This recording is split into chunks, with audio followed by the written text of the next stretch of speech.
In today's video, we're finally covering another interstate, this being I-135 in Kansas. I-135 is 95.7 miles starting in Wichita at I-35 and ending in Salina at I-70.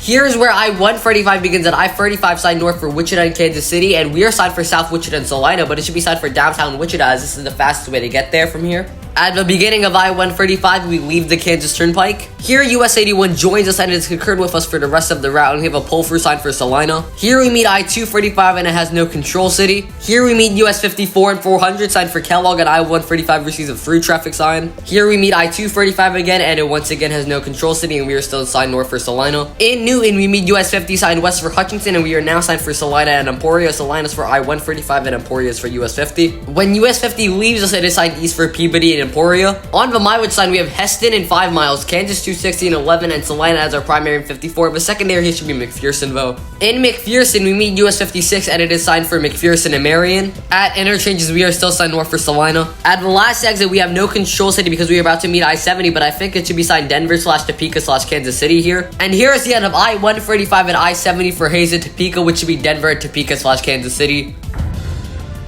At the beginning of I-135, we're signed south for Wichita. At random interchanges, we are still signed south for Wichita. On the mileage side, we have Lindsborg in 7 miles, Newton 49, and Wichita as our primary in 70. Here we meet US 56 again, still signed for McPherson and Marion. In Newton, there's no interchange with US 50 eastbound, but when it leaves us, it is signed west for Hutchinson. We have a pull-through sign for Wichita. Back in the Wichita area, we meet I-235 again, and it of course has no control city. When we meet US 54 and 400, it is still signed for Kellogg. Here we meet I-235 again, still with no control city, and US 81 is leaving us here, and we also have a sign saying I-35 is in a mile. Here's the actual exit where US 81 leaves us, and this is also the last free exit before we have to join the Kansas Turnpike. Here is where we join the Kansas Turnpike, and here is where I-135 ends at I-35 for Oklahoma City and Kansas City.